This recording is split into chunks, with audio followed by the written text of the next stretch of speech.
वेदाहमेतं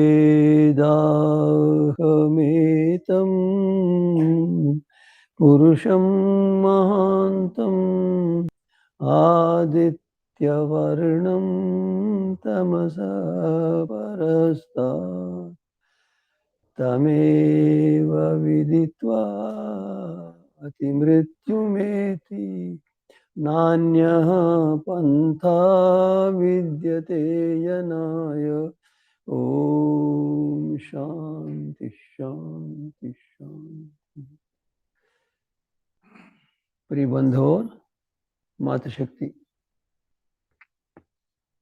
हम अब योग दर्शन के कार्यक्रम को प्रारंभ कर रहे हैं। आप लोगों से निवेदन है कि आप लोग मेरे व्याख्यान के समाप्ति के पश्चात तुरंत जो भी पूछना चाहें पूछने का प्रयत्न करें, मध्य में समय को न छोड़ें। हमारा चल रहा है कि प्रत्यक्ष अनुमान आगम प्रमाण, प्रत्यक्ष अनुमान आगम ये प्रमाण है। अब अनुमान के विषय में कह दिया। अब आगम के विषय में कहते हैं कि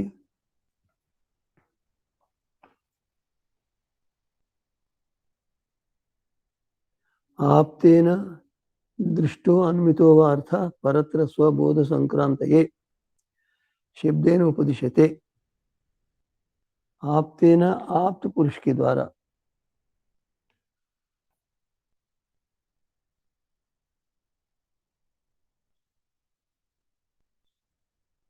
दृष्टा अन्वितो अर्थ, अर्थात सबसे पहले प्रत्यक्ष प्रमाण काम करता है। प्रत्यक्ष की प्रवृत्ति के बिना अनुमान नहीं होता, प्रत्यक्ष अनुमान के बिना आप्त नहीं होता।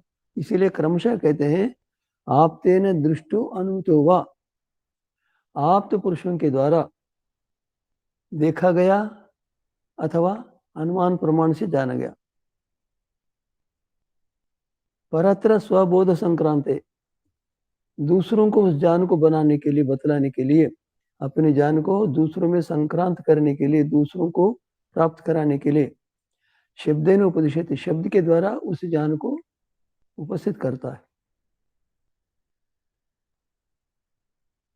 शब्देन तदर्थात शब्दात तदर्थ विषयावृत्ति सूत्र, शब्दात उस शब्द के सुनने के पश्चात तदर्थ विषय, शब्द का जो विषय है, शब्द जिसके लिए कहा गया है उसको आधार बनाकर चलने वाली वृत्ति श्रोता के लिए अनुमान आगम प्रमाण।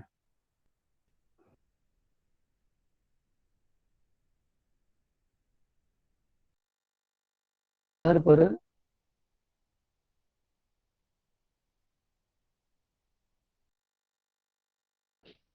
आगम जैसे अश्रेयाध्यार्थ, जिसका कहा हुआ, जिसका उपदेश किया हुआ, अश्रद्धेय अर्थ विषय श्रद्धा करने योग्य नहीं, अर्थात मिथ्या से युक्त है।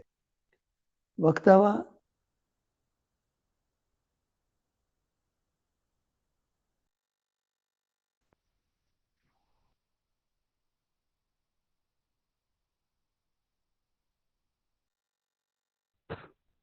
मूल वक्त ऋतु दृष्टान्तार्थे निर्विप्लव से, जो उन वाक्यों को लेकर बतला देता है किंतु उसका जो ज्ञान है वो यथार्थ नहीं है, सत्य नहीं,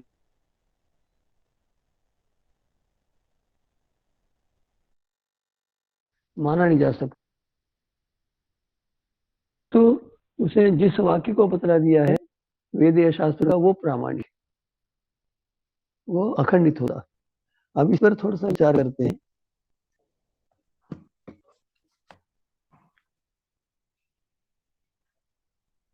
ये आप तो किसको कहते हैं? कहते हैं साक्षात्करण अर्थ से आते, आप प्राप्त, इससे संबंधित आप्त शब्द। प्रत्यक्षकरणम आपति ही, जिसने किसी वस्तु का साक्षात्कार किया हो, जिसने अपनी इंद्रियों से जाना हो, उसको कहते हैं आप्त। साक्षात्कार, उस विषय का साक्षात्कार किया उसने साक्षात्कार करके ये देखा है कि मैं इस ज्ञान से प्राप्तव्य को प्राप्त किया है, त्याज्य को छोड़ा है, इससे मुझे लाभ हुआ है। अब इसको मैं दूसरों को बतलाने के लिए प्रयत्न करता हूँ, जिससे कि दूसरे मुझे जैसे व्यक्ति से जो अनुभव, मुझे जैसे व्यक्ति का अनुभव हुआ है और जैसे दुखों से मुक्त होकर सुख को प्राप्त किया है, वैसे वो भी स्वयं उससे लाभान्वित होकर दुखों से मुक्त होकर सुख को प्राप्त करे। यह है भूत दया, अर्थात प्राणी के ऊपर दया होती है उसको। प्राणी से कोई स्वार्थ नहीं होता, किंतु जिस विषय के साक्षात्कार करने से, जिस विषय के जान करने से उनको दुखों से मुक्ति हो गई है, आनंद की प्राप्ति हो गई, उसको दूसरों को बतलाकर उसी प्रकार प्राप्त कराना चाहता। यह है भूत दया, प्राणी के प्रति। तीसरी बात है कि यथाभूतार्थ शिक्षा परिषद, अर्थात जो पदार्थ जैसा है, जैसा उन्होंने साक्षात्कार किया है, उसको दूसरों को बतलाने की इच्छा होती है। इसे संबंध होकर वो अपने शब्द के द्वारा अपने ज्ञात अर्थ को बतलाने का प्रयत्न करता, वो आप्त होता।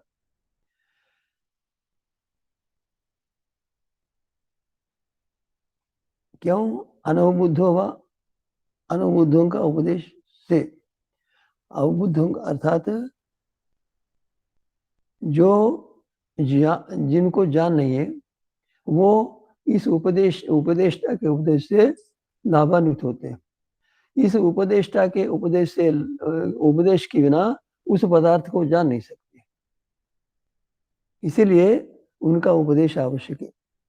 उससे क्या होता है, जो छोड़ने योग्य उसको जान लेता है, उसको छोड़ देता है, और छोड़ने योग्य जो पदार्थ है, दुख आदि है, उसके कारण को जान लेता है, उसके छोड़ देता है, और फिर जिसको प्राप्त करना होता है उसको समझ लेता है। प्राप्त करने योग्य पदार्थ के उपायों को जानता है, तो इस प्रकार उपायों का अनुष्ठान करता है। त्याज्य को छोड़ने में, प्राप्तव्य को प्राप्त करने में उनके उपदेश से सफल हो जाता। इसीलिए अनजान व्यक्तियों को इस ज्ञान की आवश्यकता होती है। यदि इस ज्ञान का उपदेश ना हो तो, इस ज्ञान को प्राप्त न करे तो छोड़ने योग्य को नहीं छोड़ सकता, प्राप्त करने योग्य को प्राप्त नहीं कर सकता। इसीलिए उपदेशकों की आवश्यकता है, उपदेशकों के उपदेश से लाभान्वित होने के लिए इसकी आवश्यकता है। अब आप्त पुरुष कैसे होते हैं, आयुर्वेद में बहुत सुंदर बतलाया। एक बात यह है कि जितने मैंने शास्त्र पढ़े, उन समस्त शास्त्रों में प्रत्यक्ष को पहला स्थान दिया हुआ, उसके आधार पर होने से अनुमान को दूसरा स्थान दिया, किंतु आयुर्वेद से ठीक भिन्न है। क्या कहता है वो, पहले आप्त पुरुष है, इसीलिए आप्त पुरुषों का प्रमाण किया। आप्त पुरुष के ज्ञान के बिना मनुष्य की उन्नति नहीं हो सकती, इसीलिए उन्होंने आप्त को पहले ले लिया। क्यों? आयुर्वेद का व्यवहार ही चलता है आप्तों के आधार पर। रोगी आप्त, चिकित्सक को आप्त मानता, ये आधुनिक डॉक्टर इनकी बात नहीं। आयुर्वेद जो अर्थात रोगियों के रोगों को दूर करने की अभिलाषा से युक्त है, वो है यहाँ आप्त। तो आप्तों के ज्ञान से लाभान्वित होकर वो रोग से मुक्त करना चाहते, इसीलिए वो आप्तों के पास आ जाते। ये आप्त क्या है, इन्होंने क्या प्राप्त किया, पहले इनको आयुर्वेद का ज्ञान हुआ वेद से। सबसे पहले आयुर्वेद का आधार वेद है, और वेद के आधार पर उन्होंने वेद में विद्यमान आयुर्वेद के अंशों को इकट्ठा करके, प्रत्यक्ष करके, जान करके, परीक्षण करके, प्रयोग करके उसका जान लिया, उसको उन्होंने शास्त्रों में निबद्ध किया। अब उनको इस प्रकार ज्ञान होने से उनके पास आते, और वो क्यों होता है, कहते हैं रजस्तमोभ्याम निर्मुक्ता। ये सत्व रजस तमस नामक 3 पदार्थों से ये संसार के समस्त पदार्थ बने हुए। रजस और तमस का प्रभाव होता है, रजस से दुख होता है, तमस से अज्ञान होता है, सत्व से सुख होता है। तो वो आप्त पुरुष होते हैं रजस तमोभ्याम निर्मुक्ता।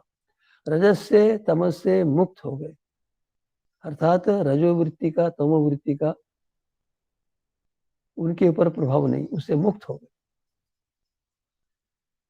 तपोबल ये कैसे हुआ? कहते हैं उन्होंने तप करके ज्ञान प्राप्त करके उन्होंने रजस तमस के प्रभाव को दूर किया, रजस तमस के प्रभाव से मुक्त हो गए।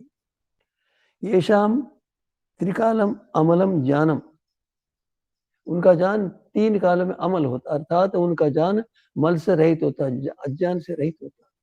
त्रय काल अर्थात तीनों काल में सदा, भूत वर्तमान वर्तमान समस्त कालों के ज्ञान को वो दोष रहित जानते हैं, उसको बतलाते। अव्याहतम सदा अर्थात उसमें कभी विक्र नहीं होता, उनका वाक्य उसके अनुसार चलने से किसी को उससे हानि नहीं होती, जैसा लाभ उन्होंने कहा है उस लाभ से वो पृथक नहीं दिखते। आपता शिष्टा, वो आप्त पुरुष है, शिष्ट अर्थात वो अत्यंत प्रामाणिक है, विबुद्धा अत्यंत ज्ञान से युक्त है। तेषाम वाक्यम असंशय, उनका वाक्य संदेह करने वाक्यों से परे है, उनके वाक्यों पर संदेह नहीं कर सकते। सत्यम वक्षित, सत्यम ये यथार्थ है क्योंकि वो सत्य बोलते हैं। वक्षिंत वक्षिंत असत्यम कस्मात, कहते वो असत्य क्यों बोलेंगे? आप तो पुरुष कौन होते हैं? जिन्होंने परमेश्वर का साक्षात्कार किया। परमेश्वर का साक्षात्कार कब होता है? कहते हैं वो ईश्वर प्रणिधान करने से, अर्थात समस्त पदार्थों को ईश्वर के जानने से, माने से ईश्वर के जानने से। कैसा होता है? संपूर्ण संसार, सारा शरीर, इंद्रियां, मन, बुद्धि और जो ज्ञान प्राप्त किया है वो सारा का सारा ज्ञान परमात्मा का ही है, परमात्मा से दिया हुआ है, परमात्मा से किया हुआ। इस प्रकार जानकर मेरा नहीं ऐसा जो निश्चय जान लेते हैं वह आप्त पुरुष। उनमें जब समस्त पदार्थों को परमेश्वर के जानकर अपने अधिकार से पृथक कर लिया, अपने अधीनत्व से पृथक कर लिया, उनके पर अपने स्वामित्व को नहीं जाना, नहीं स्वीकार किया, समस्त संसार का, समस्त पदार्थों का स्वामी एकमात्र ईश्वर। जब समस्त पदार्थों का ईश्वर को एकमात्र मानता है, अपना ईश्वर तो कहाँ रहता? नहीं रहता, अपना कुछ रहता नहीं, इसीलिए उसकी कुछ अपनी हानि होती नहीं, उसके कोई स्वार्थ नहीं होता। इसीलिए आप तो पुरुष जो होते हैं वो परमात्मा का साक्षात्कार करने वाले आप तो पुरुष होते हैं। उनमें दूसरों को बतलाने की इच्छा होती है और वो दूसरों को निस्वार्थ भाव से बतला देते हैं। इसीलिए होते हैं कि जिस ज्ञान से हमने लाभ किया है उसी ज्ञान से लाभान्वित होंगे कह देते। अब इसमें हम लेते हैं, महर्षि पतंजलि को इस विषय को विस्तृत करने की आवश्यकता नहीं देखी अपने विषय के प्रतिपादन के लिए, तो इसीलिए हम जब शब्द को प्रमाण मानते हैं तो शब्द के अंश को लेकर हम चलते हैं। आज क्या हो गया है, हम शब्द, महर्षि दयानंद ने लिखा है ऋग्वेदादि भाष्य भूमिका में, ऐसा किसी ने भी प्रतिज्ञा नहीं की है, ऐसी प्रतिज्ञा ऋषि दयानंद की है। क्या लिखते हैं वो? संसार में अब तक जितने ग्रंथ बनाए गए हैं, जो अब नहीं है, जो अब ग्रंथ बनाए हुए हैं, वो जो अभी नहीं बनाए गए ऐसे ग्रंथ जो आगे बनाए जाने वाले, उनमें विद्यमान समस्त ज्ञान अर्थात भूतकालिक पदार्थों का, भूतकालिक विषयों का ज्ञान, वर्तमान काल विषयों का ज्ञान, आगे के विषयों का ज्ञान, और भूतकाल में जितने मनुष्य थे उनका जो ज्ञान, वर्तमान काल में जो मनुष्य उनका जो ज्ञान, भविष्य काल में जो मनुष्य उनका ज्ञान, जो है सारा का सारा वेद से ही व्याप्त है। ये सामान्य बात नहीं है। अर्थात समस्त ग्रंथों में, समस्त मनुष्यों में जो जो ज्ञान था, है, रहेगा वह भी वेद से। ये बहुत प्रामाणिक है, यथार्थ है। इतनी प्रतिज्ञा परमेश्वर को, वेद को साक्षात्कार करने वाला नहीं कर सकता। यही कारण है उन्होंने कहा कि आज जो भी अत्याचार अन्याय हो रहा, अधर्म हो रहा, इसका कारण महाभारत युद्ध हुआ है, उसका कारण वेद की प्रवृत्ति न होने से। यथार्थ है, वेद ऐसा ज्ञान है जिस ज्ञान को प्राप्त किए बिना पूर्ण रूप से आप नहीं बन सकता। वेद के प्रति इस प्रकार का ज्ञान जो नहीं रखता वेद को नहीं पढ़ेगा।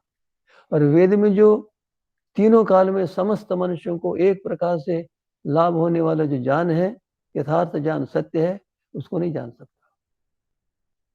अब वेद को हम नहीं जानते, जानने का प्रयास करते, वेद को ना पढ़ते ना पढ़ाते। ऋषि दयानंद के भक्त भी बहुत सारे व्यक्ति वेद को विशेष स्वाध्याय के रूप में नहीं लेते, और गुरुकुलों में भी जैसा वेद को पढ़ाना, वेद के अंगोपांग पढ़ा लेते, पढ़ा देते, उसके पश्चात वेद को पढ़ने वाले थोड़े व्यक्ति। और वेद को पढ़ते समय, व्याकरण को पढ़ते समय, नृत्य को पढ़ते समय वेद को नहीं पढ़ाते। मैं तो ये कहता हूं, मैंने परीक्षण करके देखा है, वेद का ज्ञान माता अपनी गोद में बच्चे को लेते समय से पढ़ाती है, पढ़ाता है, इस प्रकार पढ़ाया जाता है। ये साध्य संभव है।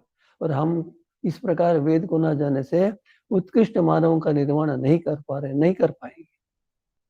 वेद के स्वाध्याय को छोड़कर मनु महाराज ने कहा कि यो नथित्य वेद अन्यत्र कुरुते शर्मम स जीवन शूद्र तुम आशु। यथार्थ है। कहते हैं कि जो वेद को पढ़ने के कार्य को छोड़कर अन्य अन्य विषयों में अपने समय को लगा देता है, अन्य अन्य विषयों को जानता है, वह परिवार सहित समस्त दुखों से युक्त हो जाता है। मैं भी ऐसे ही मानता हूं। क्या वेद को पढ़ा सकते? पढ़ा सकते। कब से? माता अपने बच्चे को दूध पिलाते समय पढ़ा सकती है। मैंने परीक्षण करके देखा। तो हम क्यों ऐसा मानते हैं वेद को?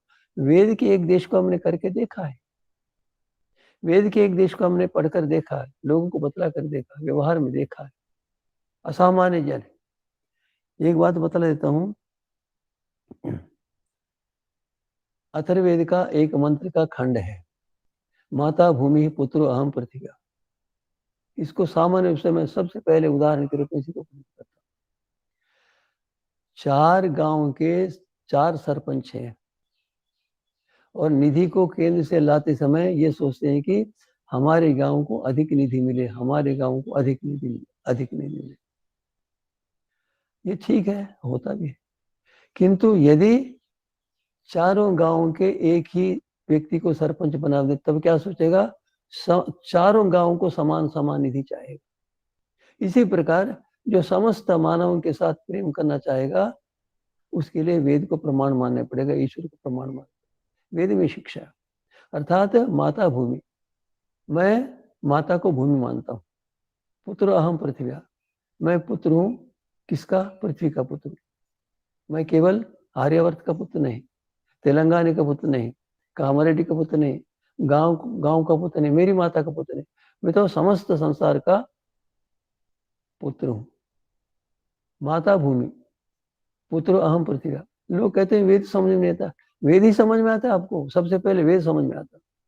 देखो, माता, माता तो जानते सामान्य रूप से, भूमि, भूमि को भी जानते, पुत्र, पुत्र को भी जानते, अहम को नहीं जानते। आ को हटा दिया, हम कहने लगे।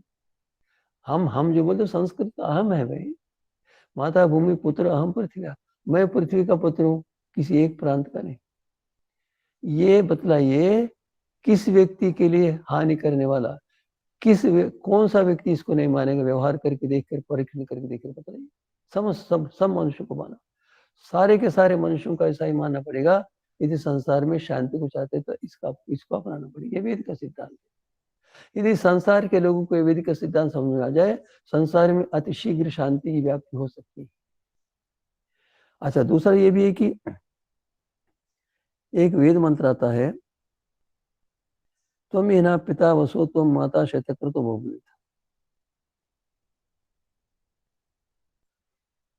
ये परमात्मा के विषय में कथन है, तुम ही ना पिता। तुम को उन्होंने कहा, ही तुम ही ना पिता, तू ही हमारा पिता है। पिता का मेरा पालक होता। तुम माता, तू माता है। शतकर तो वो पिता, सैकड़ों प्रकार के परोपकार करने वाले परमात्मा हमारे, तू पिता है, हमारी माता है। वास्तव में हमारी माता होती है, किंतु कब कब कब तक के लिए माता? जब तक 100 साल तक, 200 साल तक, तब तक माता, बाद में वो माता है नहीं। किंतु परमात्मा माता इसलिए, माता के समय में माता है, माता से पहले भी माता था, पहले आगे भी माता है। ये परमात्मा यथार्थ रूप में परमात्मा ही माता है। अब परमात्मा ने माता क्यों कहा, हमको बतला दिया। यदि परमात्मा को हम जानना चाहें तो पहले माता को समझो। माता को कब समझ लेते हैं? एक व्यक्ति 16 वर्ष लगाकर में परीक्षा प्राप्त कर लेता, उपाधि प्राप्त कर लेता, उत्तीर्ण हो जाता। ऐसे व्यक्ति से मैंने पूछा, ये बतलाइए, आप अपने माता के उपकारों को एक पन्ने पर लिख कर दे दीजिए। नहीं लिख, क्यों? उसने 16 वर्ष लगाकर पुस्तकों को पढ़ा, विद्यालय को पढ़ा, किंतु माता के पास रहकर, माता से जन्म लेकर, माता के दूध को पीकर, माता के अन्न से सुखान्वित होकर, माता की सेवा से प्रसन्न होकर बड़ा हुआ है और ये में पढ़ा है, किंतु माता के उपकार को नहीं जानता। जो माता के उपकार को नहीं जानता, वो पिता के उपकार को कैसे कैसे जानेगा? माता को 3 वर्ष तक तो छोड़ता ही नहीं, वो मान लेता सब कुछ माता दे सकती है, माता के साथ रहता, माता को नहीं छोड़ता, बाद में पिता, फिर बाद में और कोई। तो परमात्मा बताता है कि पहले भाई तुम मुझे जानना चाहो तो माता के उपकार को जानो, साक्षात है। मेरी बनाई हुई माता के माध्यम से मेरे उपकार को आपको दे रही है, इसको पहले जानो, उसके पश्चात मुझे जान सकते हो। तो मेरा पिता, तुम माता। और आज ही मानता हूं मैं, यदि किसी व्यक्ति को माता के उपकारों को पता दी जाए, वो मनुष्य बन जाए। माता के उपकारों के विषय में कम चिंतन करते हैं। जो माता के उपकारों को नहीं जानता, वो माता के प्रति प्रत्युपकार नहीं कर सकता। जो माता के प्रति प्रत्युपकार नहीं कर सकता, वो संसार के प्रति कर ही नहीं सकता। क्या कर सकता? इसीलिए पहले माता के उपकारों को जानो। आज यदि माता के उपकारों को जानने, आज से यदि माता के उपकारों को जानने का कोई प्रयास करेगा, निश्चित बात है कि संसार के बहुत सारे दुख समाप्त हो जाएंगे। हमने माता को नहीं समझा। माता को समझने वाले में मेरी दृष्टि में एक ही श्रवण कुमार है। उसे समझा, ये शरीर मेरा नहीं है, ये शरीर माता ने मुझे दिया हुआ, ये शरीर मेरा नहीं है, पिता ने मुझे दिया हुआ। अर्थात ये शरीर मेरा नहीं है, क्यों?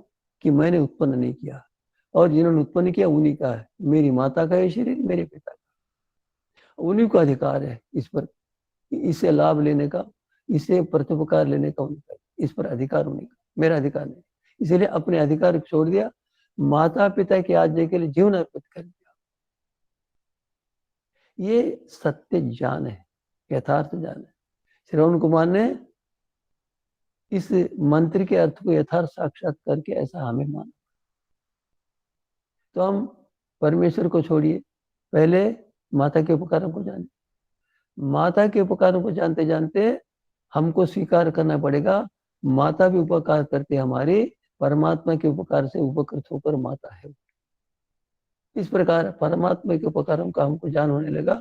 हम परमात्मा के उपकारों को ज्ञान प्राप्त करेंगे तो परमात्मा के प्रति हमारी प्रवणता हो जाएगी, अन्यथा नहीं।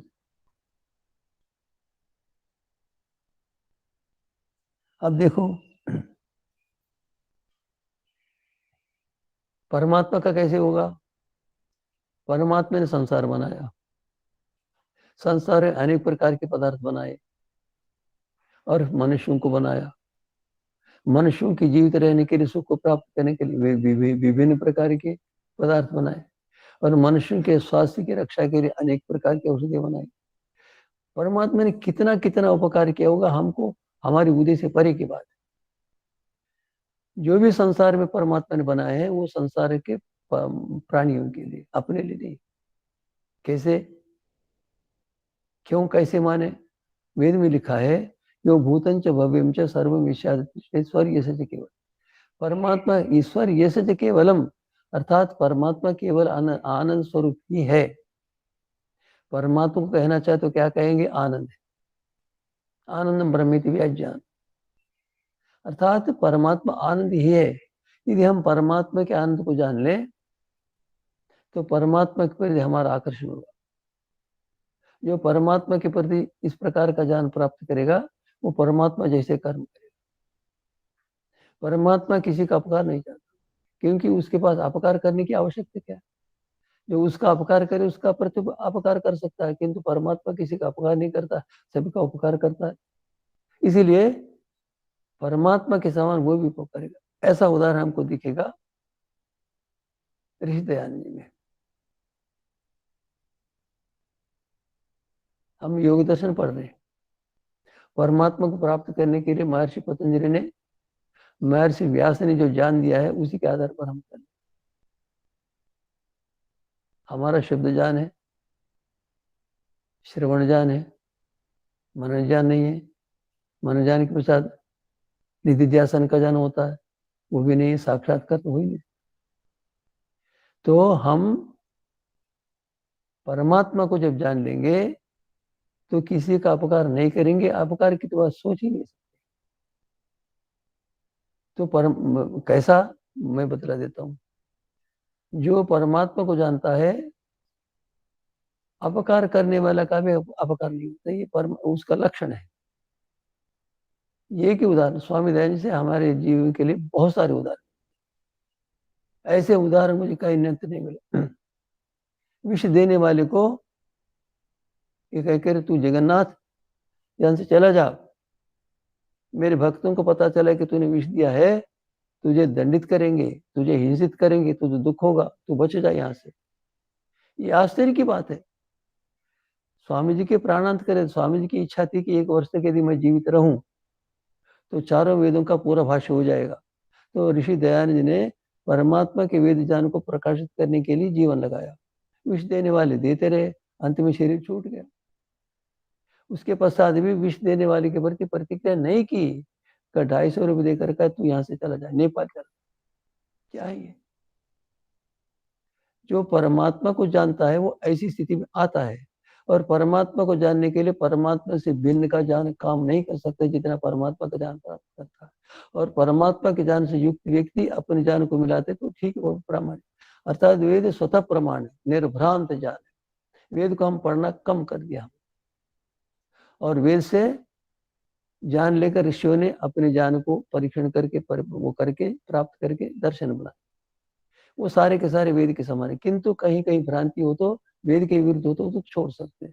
वेद अंतिम प्रमाण है, परम प्रमाण है, वेद को पढ़ना हमारा परम कर्तव्य। तो महर्षि दयानंद जी ने वेद को हमारे सामने प्रस्तुत किया। वो ये चाहते थे, ये जानते थे कि केवल एक वेद ज्ञान से संसार के समस्त मानवों को एक सूत्र में बांध सकते, सभी शांति को प्राप्त करने में सक्षम हो सकते। इसके लिए चक्रवर्ती राज्य की कल्पना, कहने का मतलब कि परमात्मा के वेद ज्ञान को आधार बनाकर चलना पड़ेगा। परमात्मा का वेद ज्ञान आप प्रमाण, परमात्मा का ज्ञान वेद ज्ञान है, उसको हम जान लेंगे तो हम परमेश्वर की ओर बढ़ने में सक्षम हो जाएंगे। अब आगे देख लीजिए, एक बतला देता हूं। मैं वेद पढ़ता हूं, मुझे पता चल जाता। अपामार्ग का बहुत बड़ा कथन है।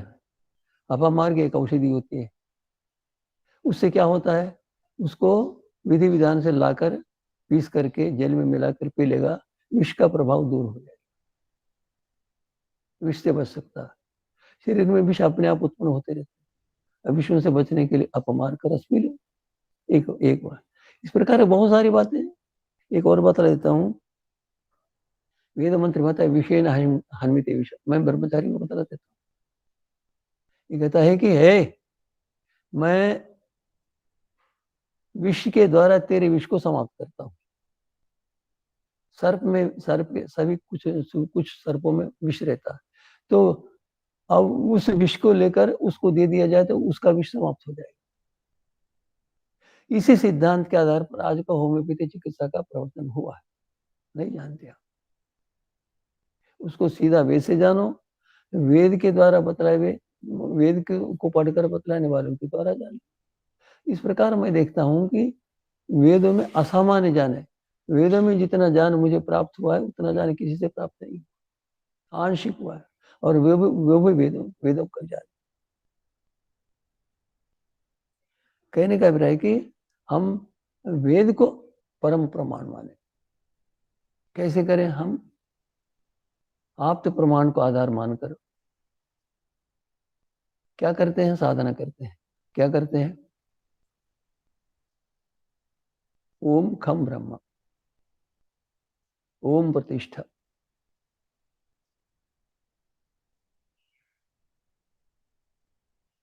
मनुष्य तो ओम का जप कर।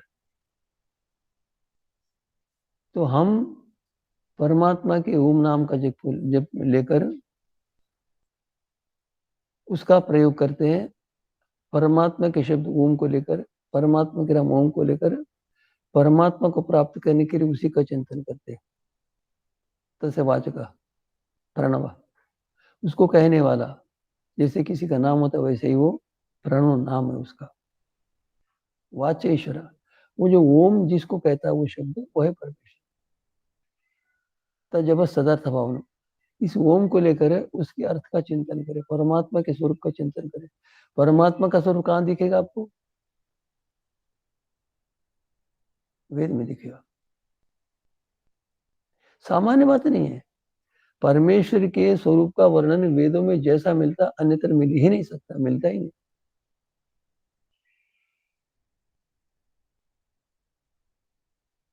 यजुर्वेदिक 40वें अध्याय का 8वां मंत्र है। क्या वो? सपरिगात शुक्रम अकायम अवर्णम असनाविणम शुद्धम अपापविदम कबीर मनीषी परिपु स्वयं। कितना गंभीर ज्ञान है परमात्मा के विषय में, ऐसा ज्ञान तो कहीं मिलता ही नहीं हमें। इसको लेकर परमेश्वर के विषय में वेदों में जो भी कथन किया गया उनको इकट्ठा करके उपनिषदों में बतलाया गया। तो हम वेद मंत्र के माध्यम से वेद में परमेश्वर के नाम के स्मरण के रूप में जो कथन किया उसके आधार पर परमेश्वर का चिंतन करते हैं। तो हम परमेश्वर का ओम नाम को लेकर चिंतन करते हैं, ओम उच्चारण करते हैं और उसका ध्यान करते हैं। तो इस प्रकार हम इस आप्त प्रमाण के आधार पर परमात्मा को जानने में सक्षम हो जाते हैं। इसीलिए हमें वेद का स्वाध्याय करना चाहिए। आज वेद का स्वाध्याय कम होता गया। महर्षि दयानंद जी की कृपा से वेद का स्वाध्याय प्रारंभ हुआ था और वो शिथिल होता जा रहा। वेद के स्वाध्याय न करने शिथिल होता।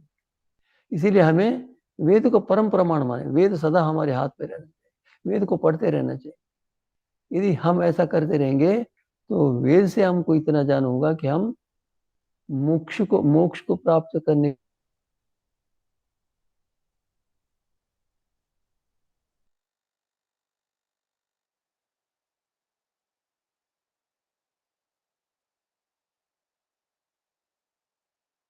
में जैसा हो सके। इसीलिए हमें वेद का स्वाध्याय करना चाहिए। वो वेद ही परम प्रमाण है। प्रत्यक्ष अनुमान ये आगम प्रमाण है। आगम प्रमाण के द्वारा हम परमेश्वर का ज्ञान प्राप्त करते हैं। फिर उसके अनुसार हम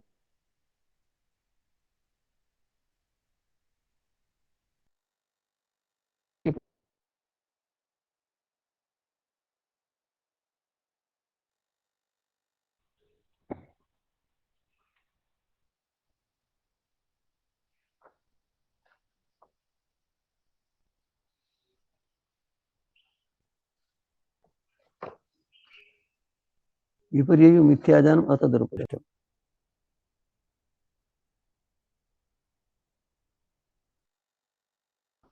विपर्य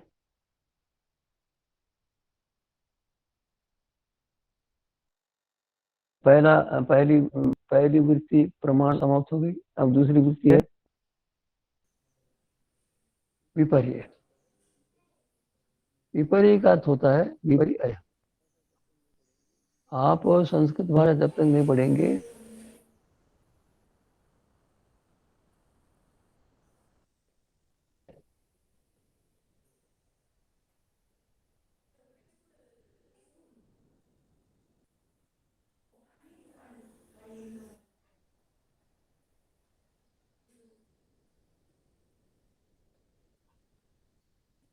विपर्य क्या है?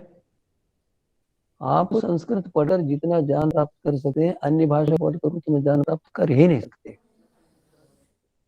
ये मैं संस्कृत भाषा के प्रसंग में कल बताने का प्रयास करूंगा, आगे बताने का प्रयास करूंगा। किंतु संस्कृत पढ़ो, संस्कृत पढ़े ना आपकी उन्नति संभव नहीं है।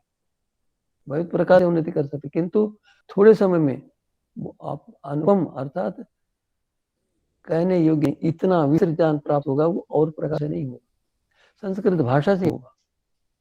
क्या कहते हैं? विपर्य। विपर्य कहते हैं विपरि इण, विपूर्वक परिपूर्वक इण धातु से विपर्य बना, अर्थात विरुद्ध चलना, विपरीत है, विशेष रूप से विरुद्ध चलना, इसको विपर्य। विपर्य कहते हैं, विपर्य मिथ्या जानम, विपर्य कहते हैं मिथ्या जान को।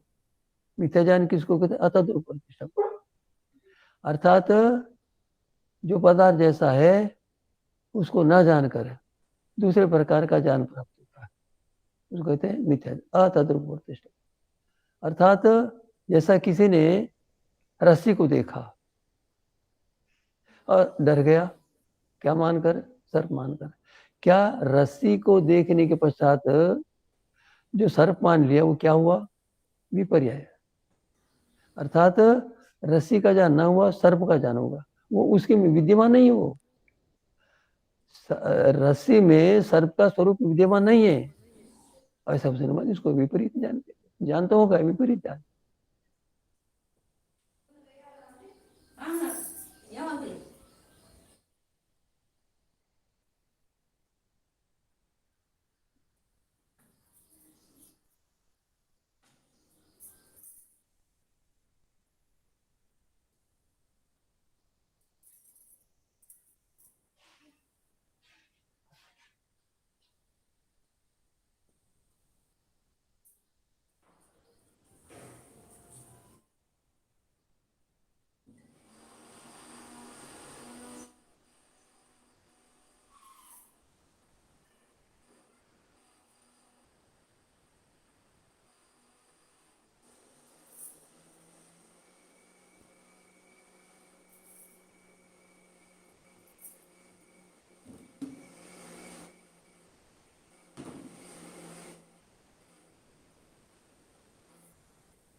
अर्थात जो ज्ञान है उसकी विरुद्ध ज्ञान होना विपरीत ज्ञान है। वो विपरीत ज्ञान जैसे रस्सी में सर्प का ज्ञान हुआ सर्प का, वह है ही नहीं। अर्थात जो जैसा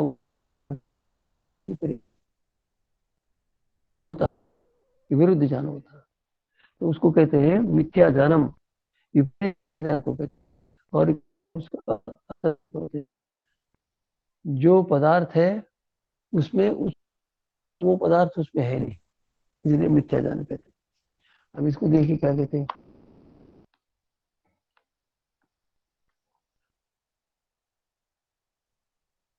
सकस्मान प्रमाण। मिथ्या ज्ञान में दो शब्द, एक मिथ्या एक ज्ञान। तो जब ज्ञान है वो प्रमाण क्यों नहीं, उसको प्रामाणिक क्यों नहीं मानते? तो कहते हैं कि यथा प्रमाणे ने बाध्य थे, यथार्थ प्रमाण से वो जो ज्ञान हो वो खंडित हो जाता। जैसा उदाहरण देता हूं, जब प्रकाश अधिक हो गया तो दिखा कि ये जो सर्प मान रहा था वो सर्प नहीं, तो रस्सी है। अब जब प्रकाश हुआ उसको रस्सी का ज्ञान हो गया, तब मानता है कि मेरा जो ज्ञान था सर्प का वो मिथ्या है, क्योंकि खंडित हो गया। अब पहले सर्प दिखता था, अब सर्प नहीं दिखता, रस्सी दिखती, वो खंडित हो गया, सर्प का ज्ञान खंडित हो गया, और सर्प का ज्ञान अब तो रज्जु का ज्ञान हो गया। ये था। इससे जिस समय रज्जु का ज्ञान हो गया, रस्सी का ज्ञान हो गया, तो उस समय सर्प का जो ज्ञान पहले होता मिथ्या दिखा, ऐसा मिथ्या हुआ ऐसा ज्ञान, इसीलिए मिथ्या ज्ञान कहते हैं। यथा प्रमाण ने बदे, यथार्थ प्रमाण से बाधित हो जाता है। भूतार्थ विषयत्वात् प्रमाण से, प्रमाण उसको कहते हैं जो पदार्थ होता है उसी का ज्ञान होता है। वहां पर रस्सी है, रस्सी का ज्ञान होता है, तो प्रमाण है। रस्सी में सर्प का ज्ञान वो है ही नहीं, वो मिथ्या है। भूतार्थ विषयत्वात् प्रमाण क्या होता है? विद्यमान पदार्थ का ज्ञान होता है। वहां रस्सी में सर्प है ही नहीं, और ज्ञान हो गया। तत्र प्रमाणेन बाधनम अप्रमाण से दृष्टम, यथार्थ प्रमाण के द्वारा जो इससे पहले भ्रांत ज्ञान हुआ था वो खंडित हो जाता। जब अब प्रकाश अधिक हो गया, ठीक ठीक ज्ञान हो गया, तो पता चला कि सर्प का ज्ञान नहीं है, सर्प ज्ञान नहीं, सर्प है नहीं। तदेथा द्विचंद्र दर्शनम सद्विषेण एक चंद्र दर्शन बाध्यते थे। अब मनुष्य ऐसा मान ऐसा तो एक चंद्र दो चंद्र जैसा दिखता, जब आंख से चंद्र छोड़ दिया तो एक चंद्र दिखता। इसी प्रकार यहाँ इसका ये अर्थ नहीं कि चंद्र एक ही होता है, तो ज्योतिष का विषय नहीं बता रहा, तो कहते हैं कि ऐसा मिथ्या ज्ञान होता है, वो यथार्थ ज्ञान ऊपर पता चल जाता है कि यथार्थ ज्ञान नहीं, मिथ्या ज्ञान। सयम पंचपर्वा भवती अविद्या, यह अविद्या जो है विपर्य जिसको कहते हैं, विपर्य ज्ञान कैसा होता है, विरुद्ध ज्ञान कैसा होता है, 5 प्रकार का होता है।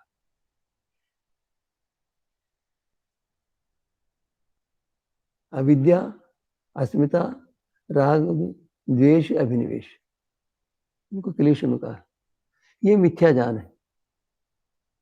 ये तेव स्वसंज्ञा भी कहते ये अविद्या, अस्मिता, राग, द्वेष, अभिनिवेश, ये 5 जो क्लेश है उनके अपने अपने नाम से क्या होता है, तमह, मोह, महामोह, तमिश्र, अंधतामिश्र। इनको अन्य शास्त्रकारों ने इस प्रकार के नाम दिए, इनके वो नाम है। इन नामों में उस स्थिति का उसके स्वरूप का ज्ञान है। ये चित्त मल प्रसंगेन अभिधास्यन्ते, इनका विषय तो चित्त के मल को दूर करने के संदर्भ में इन विषयों को बताया जाएगा। यहाँ पर तो मिथ्या ज्ञान का संक्षेप में कथन कर दिया।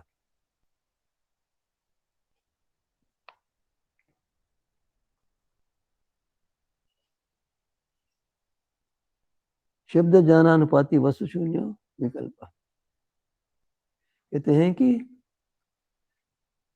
शब्द ज्ञान का अनुकरने वाला, शब्द ज्ञानम अनुपतति थी, शब्द ज्ञान पतली गत ज्ञान है यहाँ पर, तो शब्द ज्ञानम अनुपतति, शब्द ज्ञान को लेकर ज्ञान कर लेता, वास्तव में वस्तु शून्य था। शब्द के द्वारा इसको जो ज्ञान हुआ वो वस्तु है नहीं, वो वस्तु वास्तव में है नहीं, उसका नाम है विकल्प। विरुद्धम कल्पति थी विकल्प, जो विरुद्ध दिखता वो विकल्प, वहां तो मिथ्या था, यहाँ तो ठीक विरुद्ध दिखता। अब कहते हैं स न प्रमाणोपारो, कहते हैं वो प्रमाण के अंतर्गत नहीं माना जा सकता। न विपर्योपारो ही, ये विपर्य के अंतर्गत नहीं आता। विपर्य तो एक वस्तु होती है, उस वस्तु में दूसरी वस्तु का ज्ञान मिथ्या होता है, यहाँ तो वस्तु होती ही नहीं। प्रत्यक्ष प्रमाण में तो यथार्थ में वस्तु होती है, उसका ज्ञान होता है। विपर्य में वस्तु होती किंतु उस वस्तु का ज्ञान होता, भिन्न वस्तु का ज्ञान होता, जो वस्तु है उसका उसमें ज्ञान होकर दूसरे प्रकार का ज्ञान होता, उसको मिथ्या ज्ञान, विपरीत अंचित। यहाँ पर तो न शब्द है, शब्द तो है उसका प्रमाण है, उसका वस्तु का है, उस वस्तु है नहीं। शब्द जिस वस्तु को कहता है वो वस्तु है ही नहीं। वहां पर जो सर्प जैसा दिख रहा था वह कोई ना कोई तो वस्तु ही है, तो वो वस्तु ही नहीं है। शब्द के द्वारा जो कहा जाता है वो है ही नहीं, उसका शब्द का प्रयोग कर लेते हैं ये। अब क्या कहते हैं, वस्तु शून्य शब्द ज्ञान महात्म्य निबंधनो व्यवहारो दृश्यते, वस्तु नहीं है फिर भी लोग व्यवहार होता है, शब्द को लेकर व्यवहार का। जैसे कल कहा था, वंध्या का पुत्र आ गया और हमको सम्मानित करेगा। वंध्या का ही पुत्र नहीं होता, उसका आना, सम्मानित करना, हमें प्रसन्न होना, हमारा प्रसन्न होना संभव नहीं। ये सारे के सारे उस शब्द के कहने से ये सारा का सारा ज्ञान होगा। वंध्या का पुत्र कहने हो गया सारा का। इस प्रकार शब्द ज्ञान महात्म्य निबंधन, शब्द ज्ञान के महत्व के कारण से उसे संबंध एक ज्ञान हुआ है, उसको सुनने के पश्चात व्यवहार प्रारंभ हो गया। आकाश का फूल, का पुष्प, आकाश में फूल ही नहीं होता, वृक्ष ही नहीं होता तो आकाश का वृक्ष ही नहीं होता, आकाश में फूल कैसे? और वृक्ष के उस आकाश के फूल को लेकर माला बनाकर गले में पहन ले, कौन? गर्दन रहित व्यक्ति, जिसकी ग्रीवा नहीं, जिसकी गर्दन है, वो पहन लेता। इस प्रकार के ये शब्द, वो जो है ना, जिसकी जीवा नहीं वो प्रशंसा करता है। तो सारे के सारे शब्द के पीछे चलते हैं, किंतु वस्तु है ही नहीं उसमें। और विपर्य में भिन्न वस्तु होती है, सर्प नहीं है, वो भिन्न वस्तु है सर्प, किंतु रज्जु में सर्प मान ले, वो तो एक आधार है, किंतु यह आधार है ही नहीं। ख पुष्प आकाश का पुष्प, शेषशृंग खरगोश का सिंह, होता ही नहीं है, शब्द मात्र है। शब्द के पीछे हमारा जो व्यवहार चल पड़ता है वो विकल्प व्यवहार है। तथा चैतन्य पुरुष से स्वरूप में, ये चैतन्य चेतनता पुरुष का स्वरूप है, जीवात्मा का स्वरूप है। कहते हैं इधर चितिरेव पुरुषा, वो चिति चेतन ही जीवात्मा, तो चैतन्य क्या होता है? एक चेतन को ले लिया, उसमें एक विकल्प करे चैतन्य, ऐसा बना दिया। चैतन्य नाम का पदार्थ है, चेतन ही पदार्थ है जीवात्मा। किमत्र केवल, जब चेतन जीवात्मा है तो चैतन्य उसमें और कल्पित कर लिया, और उससे किससे किसको कहेंगे? चैतन्य से, चैतन्य शब्द से किसको बतलाएंगे? चेतन तो पुरुष हो ही गया। भवती जब व्यवहार व्यपदेश, इस प्रकार शब्द के कहने से कुछ व्यवहार होने लग जाता, इसको है विकल्प वृत्ति कहते हैं। यथा चैत्र से गौरी थी, जैसे चैत्र का देवदत्त का गौ है, देवदत्त की गौ, ऐसा कह दिया, कहते ही खरगोश के सिंह कहते ऐसे जान होने लग जाता। गौ कहने से पदार्थ को देखता है, पदार्थ होता है, किंतु वहां पर तो ख पुष्प आकाश का फूल कहने से है ही नहीं, फिर भी एक व्यवहार दिखता है। इसीलिए वो कल्पित है, शब्द आधार बनाकर, उस वस्तु का आधार बनाकर जाने। इसी प्रकार कहते हैं तथा प्रसिद्ध वसुधर्म, अर्थात जीवात्मा लेकर उसमें न होने की कल्पना, एक गुण की न होने कल्पना करके कुछ कह देता है ही नहीं, तो क्या होगा? कहते हैं निष्क्रिय पुरुषा, क्रिया रहित है। अब क्रिया की कल्पना कर ली, उसके रहितता कल्पना, पुरुष कहने से ही निष्क्रिय होता है, ज्ञान होना चाहिए, किंतु निष्क्रिय कहने से एक ज्ञान चल पड़ता है, क्रिया से रहित है, ऐसा होता है, ये नहीं होता। तिष्ठति बाण स्थास्यति थे, तिष्ठति बाण गति से रहित है, वो स्थास्यति आगे गति से रहित हो जाएगा, गति है ही नहीं उसमें, उसके साथ संबंध बनाकर बोल दिया, कहने से उस शब्द के सुनने के बाद एक प्रकार का व्यवहार चल पड़ता, उसको कहते विकल्प व्यवहार। इसको रोकना पड़ता, समझ नहीं रोकेंगे तो समाधि को प्राप्त नहीं कर सकते। ये शब्द प्रमाण विपर्य विकल्प हो गया। अब कहते हैं निद्रा,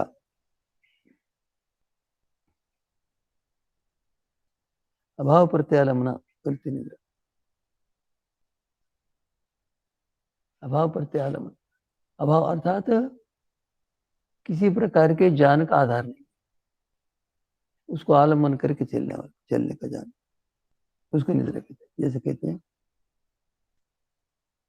साच संप्रबोधे प्रतिविमर्शात प्रतिविशेष, वहां पर कोई पदार्थ है नहीं, रात्रि में सो रहा है, निद्रित है, निद्रा में है, उसको ज्ञान हो रहा, ये सूक्ष्म विषय। निद्रा में एक प्रकार की वृत्ति चलती, निद्रा में एक प्रकार का ज्ञान होता है। कई सारे आचार्यों ने इसको वृत्ति नहीं मानी, महर्षि पतंजलि कह रहे वो वृत्ति, इसीलिए वृत्ति शब्द को दोबारा पढ़ा। जब वृत्तियों का प्रसंग चल रहा है, अभाव प्रत्यामना, वृत्ति क्यों कहा? ज्ञान हो रहा है वहां पर। ज्ञान कैसे होता है? वो कहता है कि मैं सोया, बहुत आनंद आया। भाई आप सो रहे थे, आनंद कैसे आया? कहते उस समय आनंद की प्रतीति हुई, जागने के पश्चात तो कह रहा है, सोते समय तो कह नहीं सकता, जागने पर कह रहे मुझे आनंद की अनुभूति होगी। इसको क्या कहते हैं? निद्रा में वृत्ति। निद्रा में एक अनुभूति होती है, निद्रा में एक प्रकार का ज्ञान होता है, और वो सुख का अनुभव करता तो उसको बाद में पता चल, बाद में कहता है कि सुख का अनुभव हुआ मुझे, इसी प्रकार मुझे दुख का अनुभव हुआ, क्योंकि चंचल रहा मन चंचल रहने से प्रसन्नता से निद्रा, दुख दुख दुख दुख रात भर दुखी रहा। फिर कहता है कि बस मूड जैसा सो गए, मैं पता ही नहीं चला क्या हुआ। इसको सत्य समझ के कारण 3 प्रकार का ज्ञान। सत्य प्रधान होने से सुखपूर्वक निद्रा आ गई, रज का प्रधान से चंचल चंचल निद्रा आ गई, और समा प्रधान कुछ भी ना पता चला, मूड जैसे मूर्छा होता है। ये निद्रा में एक प्रकार का ज्ञान होता है, उस ज्ञान को रोकना होता है। कई लोग ऐसा कर लेते हैं, निद्रा को रोकना ना, निद्रा को रोकना समाधि नहीं है। उठने के पश्चात जो निद्रा से अनुभूति होती है वो एक प्रकार का ज्ञान, बस इतना ही। समाधि अवस्था में ज्ञान को रोक दिया। निद्रा को रोकना बहुत सारे लोग कहते हैं, बस रुकता रहा। एक व्यक्ति ने कहा मैं रात्रि में 2 बजे उठा, क्या करते हैं, ओम गजब करते। कुछ लोग तो निद्रा को रोकने तो समाधि मानते है ही नहीं। ये किसी भी शास्त्र में, किसी भी आयुर्वेदिक ग्रंथ में, दर्शन शास्त्र में ऐसा नहीं लिखा कि निद्रा को रोको। शरीर का धर्म है, क्या धर्म है? शरीर को विश्राम की आवश्यकता होती है, विश्राम करना पड़ता है, विश्राम करो। उस समय ज्ञान होता है, उसको उठते ही रोक दो। अर्थात निद्रा वृत्ति का जो ज्ञान समाधि अवस्था में उपासना करने वाला करता है, उसको बंद कर। तो इस प्रकार निद्रा में अनुभूति होती है, उसको जानना पड़ेगा। कहते हैं कथम सुखम अहम आप अस्वापसम प्रसन्न में मन, मैं सुखपूर्वक सोया और मेरा मन प्रसन्न है। प्रज्ञा में विचारित करते, मेरी बुद्धि को तीव्र कर रही है निद्रा, और लिख रहा हूं, पढ़ रहा हूं। निद्रा में सोने के पश्चात थकान की दूरी हो गई, और इसे मैं विशेष पढ़ रहा हूं, लिख रहा हूं, जान कर रहा हूं, प्राप्त कर रहा हूं। दुखम हम आप अस्वापसम, कहते हैं मैं दुखपूर्वक सोया। कैसे? स्थानम में मना, वो चुराया चुराया जैसा है। भ्रमति अनवस्थितम, एक स्थान पर स्थिर नहीं है, चल रहा है। अब ये तो रजा प्रभाव जनित। अब क्या? गाढ़ मूढ़ आप कहते हैं मैं बहुत गाढ़ निद्रा से मूड जैसा हूँ, कुछ भी पता नहीं। गुरु ने में गात्राणी, और मेरा शरीर भारी भारी है। क्लांत में मन, दुखी हुआ मेरा मन। अरसम मुशति उत्तिष्ठति, आलसी होकर जैसा चुरा ऐसा दिखता। अभी इसको इतना रख देते हैं। अब जो कोई भी महान भाव, मैं इसको यहाँ समाप्त कर देता हूँ। सुनने वालों के लिए अवकाश है, वो कोई प्रश्न हो तो पूछना चाहे तो पूछे, और इसमें समय व्यर्थ ना जाने दे। कोई ना कोई पूछते रहे, निरंतर पूछते रहने से सुनने वाले को अश्रद्धा नहीं होती। इसलिए मैं कहता हूँ, आप जो पूछना चाहे पूछिए, और उनके प्रश्नों का, उनके शंकाओं का निवारण करने के लिए अवकाश मिल जाता है। ఓం నమస్తే స్వామిజీ, నేను రఘువీర్ని మాట్లాడుతున్నాను స్వామిజీ. స్వామిజీ, ఒకటి మీరు हाँ जी, पूछिए। నిద్ర గాఢ నిద్ర రాకపోతే మనసు చాలా బాధ అయింది, దుఃఖించింది అని అన్నారు కదా. మరి ఈ మనసు దుఃఖించద్దంటే మనసు యొక్క 3 నాకు సంశయాలున్నాయి మనసు గురించి. మనసు పవిత్రం మొదలు కావాలనా, స్థిరం కావాలనా, దృఢము మొదలు కావాలనా? ఈ విషయం లోపల సంశయం ఉంది స్వామిజీ, కొద్దిగా నివృత్తి చేస్తే బాగుండేది.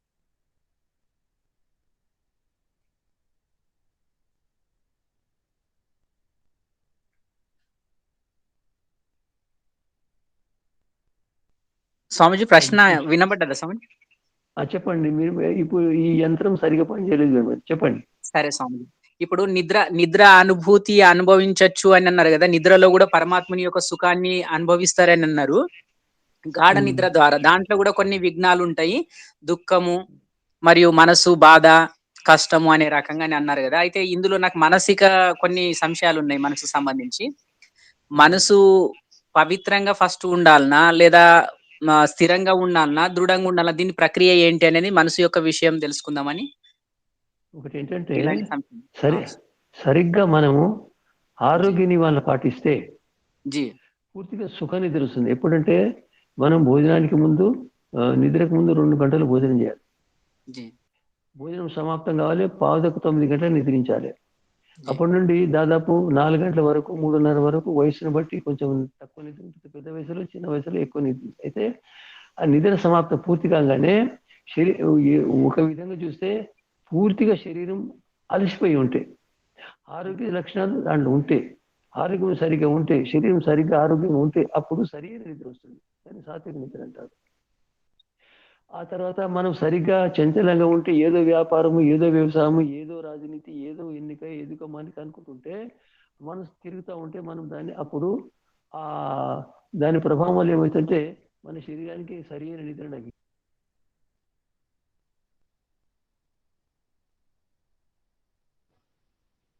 ఈ విధంగా అనేక విధాలుగా ఆ శరీర స్థితిని బట్టి మనసులో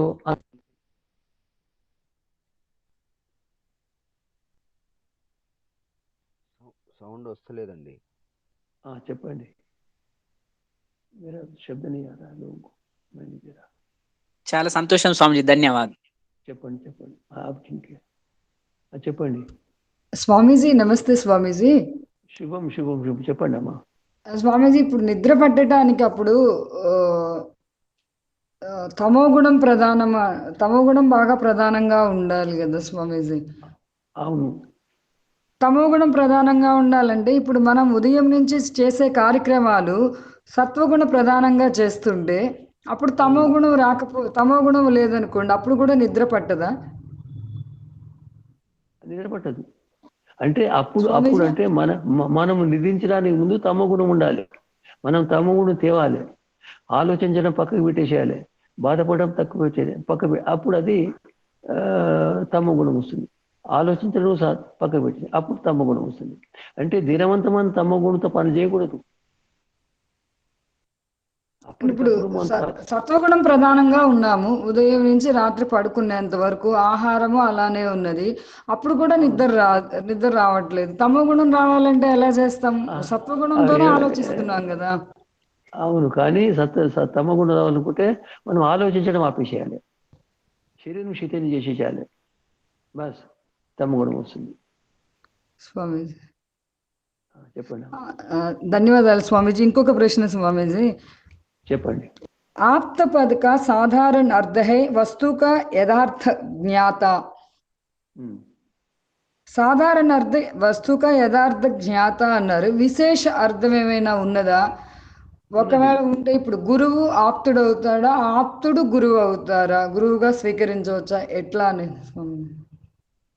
ఒకటి ఏంటంటే దీంట్లో ఆప్తుల్లో భేదం ఉంటుంది. ఒకటి అంటే ఆ విషయాన్ని సరిగ్గా తెలుసుకున్న, సందేహరహితంగా విషయాన్ని తెలుసుకున్న వ్యక్తి ఆప్తుడు.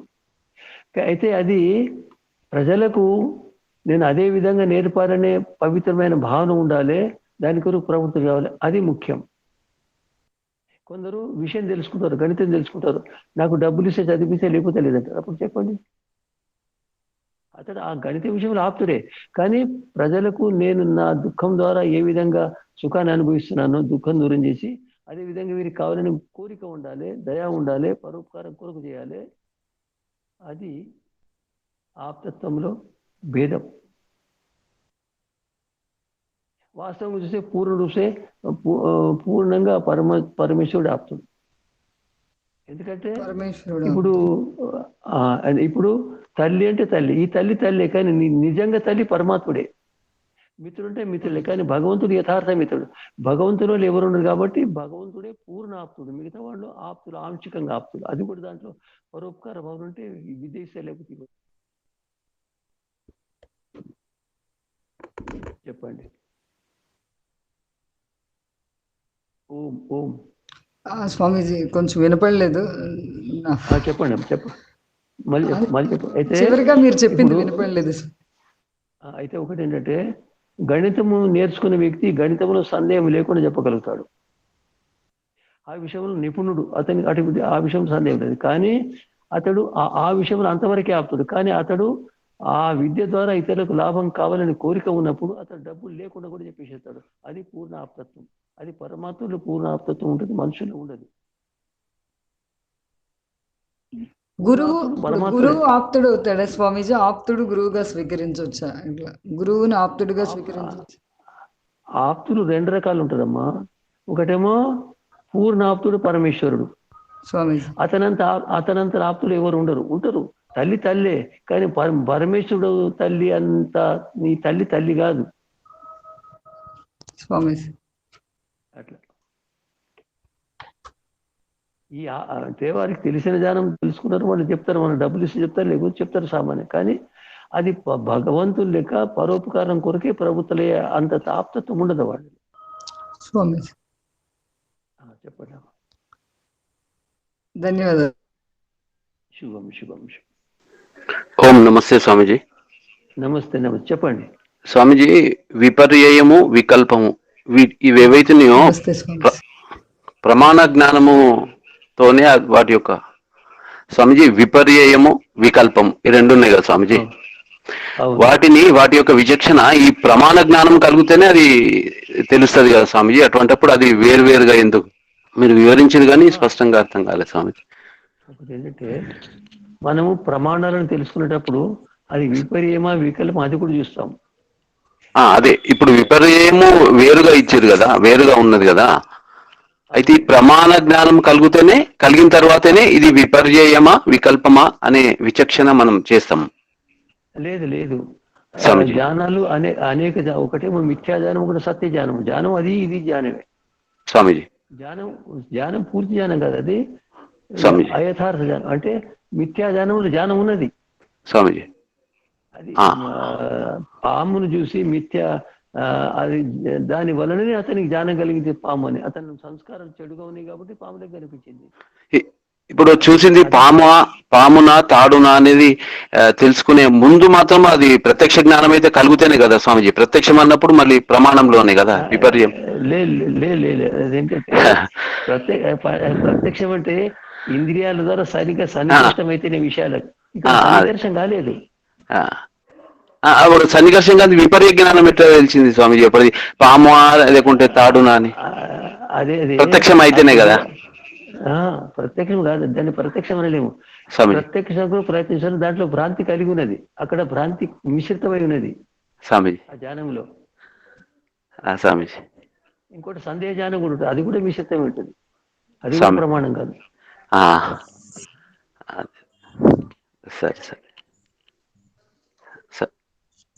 స్వామీజీ నమస్కారం. చెప్పండి స్వామి. సౌండ్ బాగా తక్కువ వస్తుంది, శబ్దం వినస్తలేదు.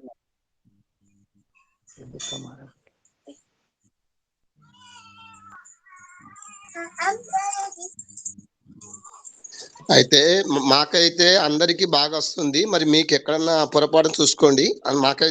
మాకైతే వినిపిస్తుంది, స్పష్టంగానే ఉంది. ఒక నిమిషం అండి, రికార్డింగ్ అయిపోయిన తర్వాత మాట్లాడతాం. మంచిది.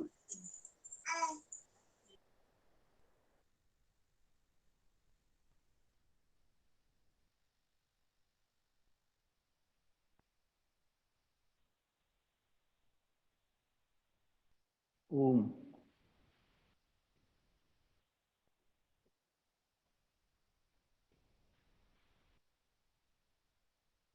जब भी कमा रहा ऐसा कुछ लोगों का, उन्हें तो मतलब हमको तो शब्द बोला रहा ऐसा, उन्हें कहेगा रिकॉर्डिंग అయిన తర్వాత ఎవరైనా ప్రశ్న అడిగితే అడగండి. ఇంకా ఎవరికైనా సందేహాలు ఉంటే అడగండి.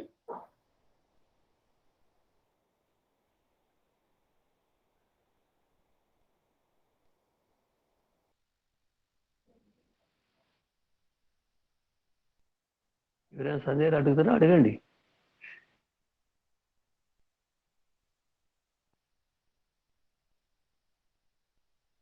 స్వామీజీ లేవనుకుంటాను స్వామీజీ. సరే సరే, ఇప్పుడు శాంతి పాఠం సమాప్తం చేయడమా? సరే స్వామీజీ.